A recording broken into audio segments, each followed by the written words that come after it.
ਪਰਦਾ ਖੁੱਲਦਾ ਹੈ ਤੇ ਇੱਕ ਛੋਟਾ ਜਿਹਾ ਗਰੀਬ ਮੁੰਡਾ ਤੇ ਕੁੜੀ ਆਪਣੀ ਮਾਂ ਨੂੰ ਰੋਟੀ ਖਵਾਉਣ ਲਈ ਕਹਿੰਦੇ ਹਨ।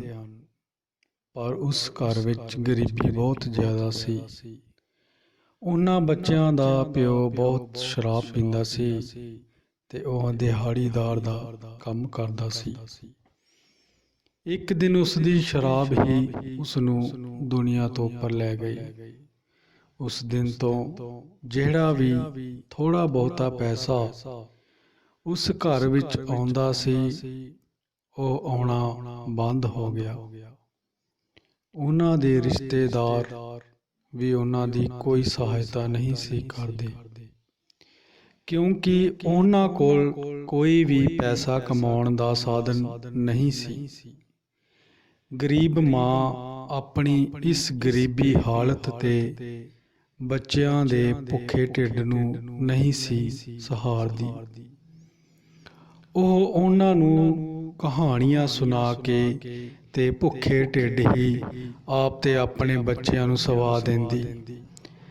ਗਰੀਬ ਮਾਂ, ਜਿਸ ਦਾ ਨਾਂ ਪ੍ਰੀਤੋ ਸੀ, ਉਹ ਆਪਣੀ ਗਰੀਬੀ ਤੇ ਬੱਚਿਆਂ ਵੱਲ ਵੇਖ ਕੇ ਬਹੁਤ ਰੋਂਦੀ ਸੀ ਤੇ ਆਪਣੇ ਇਸ ਦੁੱਖ ਨੂੰ ਆਪਣੇ ਆਪ ਨਾਲ ਹੀ ਇਕੱਲੀ ਬੈਠ ਕੇ ਸੋਚ ਕੇ ਵੰਡਦੀ। ਉਸਨੇ ਫਿਰ ਇੱਕ ਆਪਣੇ ਪਿੰਡ ਦੇ ਕਿਸੇ ਵੱਡੇ ਘਰ ਵਿੱਚ ਨੌਕਰਾਣੀ ਦਾ ਕੰਮ ਕਰਨਾ ਸ਼ੁਰੂ ਕਰ ਦਿੱਤਾ, ਜਿਸ ਕਾਰਨ ਕਿ ਉਹ ਆਪਣੀ ਗਰੀਬੀ ਤੇ ਆਪਣੇ ਬੱਚਿਆਂ ਦੇ ਭੁੱਖੇ ਢਿੱਡਾਂ ਨੂੰ ਭਰ ਸਕੇ। ਉਸਨੇ ਬੜੇ ਦੁੱਖ ਕਸ਼ਟ ਸਹਿਣੇ ਤੇ ਰਾਤ ਨੂੰ ਆਪਣੇ ਬੱਚਿਆਂ ਵਾਸਤੇ ਰੋਟੀ ਦਾ ਪ੍ਰਬੰਧ ਕਰਨਾ। ਇਸੇ ਤਰ੍ਹਾਂ ਨਾਲ ਉਸਨੇ ਕਈ ਸਾਲ ਲੋਕਾਂ ਦੇ ਘਰ ਘਰ ਜਾ ਕੇ ਸਫਾਈਆਂ ਤੇ ਭਾਂਡੇ ਮਾਂਜਣੇ ਤੇ ਕਈ ਹੋਰ ਕੰਮ ਕਰਨੇ, ਜਿਸ ਕਾਰਨ ਉਹ ਆਪਣੇ ਬੱਚਿਆਂ ਨੂੰ ਪਾਲਦੀ ਸੀ। ਉਹ ਇਕੱਲੀ ਬੈਠ ਕੇ ਉਹਨਾਂ ਦੀ ਪੜ੍ਹਾਈ ਕਰਵਾਉਣ ਬਾਰੇ ਸੋਚਦੀ। ਉਸਦੇ ਬੱਚੇ ਜਦੋਂ ਥੋੜ੍ਹੇ ਜਿਹੇ ਜਵਾਨ ਹੋਏ ਤਾਂ ਉਸਨੇ ਉਹਨਾਂ ਨੂੰ ਸਕੂਲ ਵਿੱਚ ਪੜ੍ਹਨ ਵਾਸਤੇ ਆਪਣੀ ਮਾਲਕਣ ਕੋਲੋਂ ਉਧਾਰ ਪੈਸੇ ਬੱਚਿਆਂ ਦੀ ਫੀਸ ਵਾਸਤੇ ਮੰਗੇ। ਮਾਲਕਣ ਨੇ ਬੜੇ ਟੋਲ ਮਟੋਲ ਤੇ ਤਰਲੇ ਕਰਵਾ ਕੇ ਉਸਨੂੰ ਪੈਸੇ ਦਿੱਤੇ। ਪ੍ਰੀਤੋ ਨੂੰ ਆਪਣੀ ਗਰੀਬੀ ਕਾਰਨ ਸਭ ਗੱਲਾਂ ਤੇ ਮਿਹਣੇ ਸੁਣਨੇ ਪੈਂਦੇ। ਉਸਨੇ ਆਪਣੇ ਬੱਚਿਆਂ ਨੂੰ ਇੱਕ ਵਧੀਆ ਸਕੂਲ ਵਿੱਚ ਦਾਖਲ ਕਰਵਾ ਦਿੱਤਾ ਤੇ ਨਾਲ ਹੀ ਆਪਣਾ ਕੰਮ ਹੋਰ ਜ਼ਿਆਦਾ ਕਰਨ ਲੱਗ ਪਈ, ਤਾਂ ਜੋ ਬੱਚਿਆਂ ਦੀ ਪੜ੍ਹਾਈ ਵਿੱਚ ਕੋਈ ਕਮੀ ਪੇਸ਼ੀ ਨਾ ਆਵੇ। ਪ੍ਰੀਤੋ ਸਾਰਾ ਦਿਨ ਕੰਮ ਕਾਰ ਕਰਕੇ ਥੱਕ ਜਾਂਦੀ ਤੇ ਰਾਤ ਨੂੰ ਆਪਣੇ ਬੱਚਿਆਂ ਨੂੰ ਰੋਟੀ ਖਵਾ ਕੇ ਤੇ ਉਹਨਾਂ ਨੂੰ ਸਵਾ ਕੇ ਇਕੱਲੀ ਬੈਠ ਕੇ ਸੋਚਦੀ ਰਹਿੰਦੀ ਤੇ ਨਾਲ ਹੀ ਆਪਣੇ ਥੱਕੇ ਹੋਏ ਸਰੀਰ ਨੂੰ ਆਪਣੇ ਹੱਥਾਂ ਨਾਲ ਆਪ ਹੀ ਦਬਾ ਲੈਂਦੀ। ਪ੍ਰੀਤੋ ਦੇ ਘਰ ਦੀ ਦਸ਼ਾ ਵੀ ਦਿਨੋਂ ਦਿਨ ਵਿਗੜਦੀ ਜਾਂਦੀ ਸੀ। ਉਸ ਦੇ ਕੱਚੇ ਘਰ ਤੇ ਛੱਤ ਬਾਰਿਸ਼ ਦੇ ਕਾਰਨ ਚੌਂਦੇ ਸਨ ਤੇ ਕਈ ਵਾਰ ਕੋਠਾ ਚੌਣ ਦੇ ਕਾਰਨ ਉਹ ਸਾਰੀ ਰਾਤ ਨਾ ਸੌਂਦੀ ਤੇ ਆਪਣੀ ਇਸ ਗਰੀਬੀ ਹਾਲਤ ਤੇ ਸੋਚਦੀ ਰਹਿੰਦੀ। ਪ੍ਰੀਤੋ ਲੋਕਾਂ ਦੇ ਵਿਆਹ ਪਾਰਟੀਆਂ ਵਿੱਚ ਭਾਂਡੇ ਮਾਂਜਦੀ। ਸਾਰੇ ਪਿੰਡ ਦੇ ਲੋਕ ਵਿਆਹ ਜਾਂ ਪਾਰਟੀ ਦਾ ਆਨੰਦ ਮਾਣ ਰਹੇ ਹੁੰਦੇ ਤੇ ਪ੍ਰੀਤੋ ਦੂਰ ਇਕੱਲੀ ਲੋਕਾਂ ਦੇ ਝੂਠੇ ਭਾਂਡੇ ਮਾਂਜ ਰਹੀ ਹੁੰਦੀ। ਉਸਦੇ ਤਨ ਤੇ ਪੁਰਾਣੇ ਮੈਲਦਾਰ ਕੱਪੜੇ ਉਸ ਦੀ ਗਰੀਬੀ ਨੂੰ ਹੋਰ ਦੁਖਦਾਈ ਦ੍ਰਿਸ਼ ਨਾਲ ਦਰਸਾਉਂਦੇ ਸਨ। ਉਸ ਦੀਆਂ ਅੱਖਾਂ ਵਿੱਚ ਦੁੱਖ ਤੇ ਗਰੀਬੀ ਦੇ ਹੰਝੂ ਹੀ ਦਿਖਾਈ ਦਿੰਦੇ ਸਨ।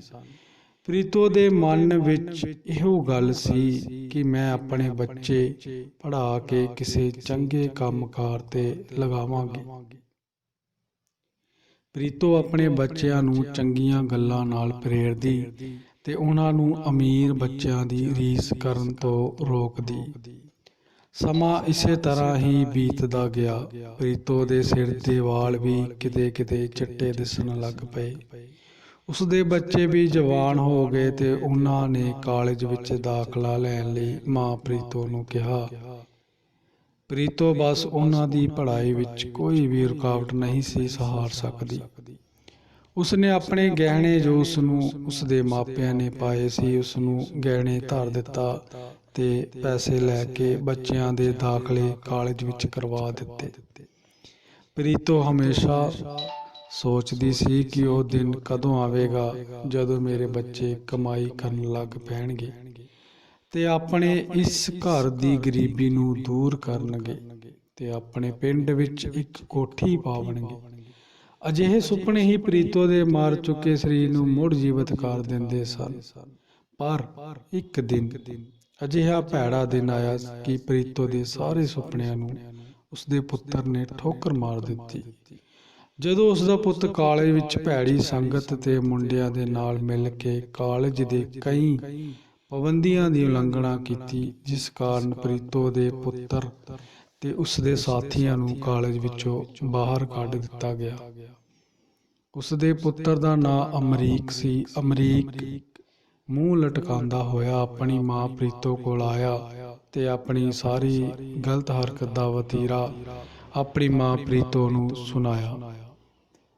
ਮਾਂ ਪ੍ਰੀਤੋ ਨੇ ਉਸ ਨੂੰ ਬਹੁਤ ਗਾਲਾਂ ਕੱਢੀਆਂ ਤੇ ਨਾਲ ਹੀ ਕਿਸਮਤ ਦੀ ਮਾਰੀ ਰੋਣ ਲੱਗ ਪਈ।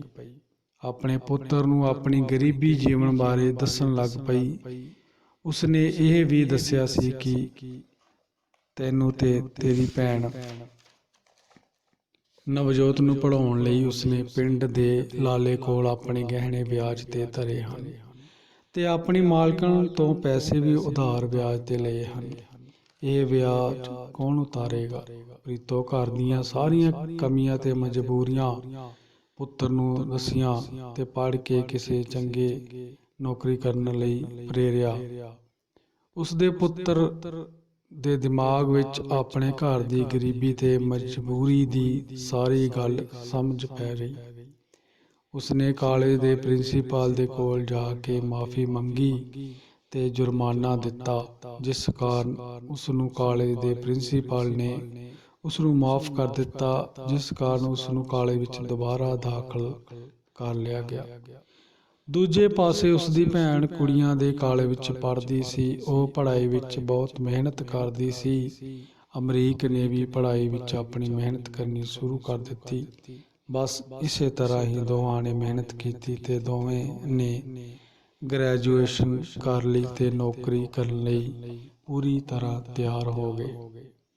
ਪ੍ਰੀਤੋ ਦੋਹਾਂ ਬੱਚਿਆਂ ਦੇ ਗ੍ਰੈਜੂਏਸ਼ਨ ਪੂਰੀ ਕਰਨ ਦੀ ਖਬਰ ਸੁਣ ਕੇ ਬਹੁਤ ਖੁਸ਼ ਹੋਈ। ਅਮਰੀਕ ਅਤੇ ਨਵਜੋਤ ਨੇ ਨੌਕਰੀ ਵਾਸਤੇ ਕੋਰਸ ਵੀ ਕੀਤਾ। ਪ੍ਰੀਤੋ ਨੇ ਉਹਨਾਂ ਨੂੰ ਹੱਥ ਤੰਗ ਹੁੰਦਿਆਂ ਹੋਇਆ ਵੀ ਬੜੀ ਗਰੀਬੀ ਦੇ ਵਿੱਚ ਉਹਨਾਂ ਨੂੰ ਪੜ੍ਹਾਇਆ ਤੇ ਕੋਰਸ ਕਰਵਾਇਆ। ਅੰਤ ਵਿੱਚ ਉਹ ਦਿਨ ਦੂਰ ਨਾ ਰਿਹਾ। ਉਹ ਨੌਕਰੀ ਲੱਗਣ ਵਿੱਚ ਕਾਮਯਾਬ ਹੋ ਗਏ। ਅਮਰੀਕ ਨੂੰ ਇੱਕ ਸਰਕਾਰੀ ਬੈਂਕ ਵਿੱਚ ਨੌਕਰੀ ਮਿਲ ਗਈ ਤੇ ਨਵਜੋਤ ਨੂੰ ਇੱਕ ਸਕੂਲ ਵਿੱਚ ਅਧਿਆਪਿਕਾ ਦੀ ਨੌਕਰੀ ਮਿਲ ਗਈ। ਪ੍ਰੀਤੋ ਦੋਹਾਂ ਦੀਆਂ ਨੌਕਰੀਆਂ ਵਿੱਚ ਮਿਲਣ ਦੀ ਖਬਰ ਸੁਣ ਕੇ ਖੁਸ਼ੀ ਨਾਲ ਭਰ ਗਈ। ਜਦੋਂ ਦੋਹਾਂ ਨੂੰ 1 ਮਹੀਨੇ ਬਾਅਦ ਤਨਖਾਹ ਮਿਲੀ ਤਾਂ ਪ੍ਰੀਤੋ ਦੇ ਘਰ ਦੀਆਂ ਸਾਰੀਆਂ ਕਮੀਆਂ ਦੂਰ ਹੋ ਗਈਆਂ। ਉਹਨਾਂ ਨੇ ਆਪਣੇ ਪਿੰਡ ਵਿੱਚ ਕੱਚਾ ਘਰ ਛੱਡ ਦਿੱਤਾ ਤੇ ਸ਼ਹਿਰ ਵਿੱਚ ਇੱਕ ਵਧੀਆ ਕੋਠੀ ਵੀ ਪਾ ਲਈ। ਬਸ ਇਸੇ ਤਰ੍ਹਾਂ ਸਾਰੇ ਖੁਸ਼ੀ-ਖੁਸ਼ੀ ਰਹਿਣ ਲੱਗ ਪਏ।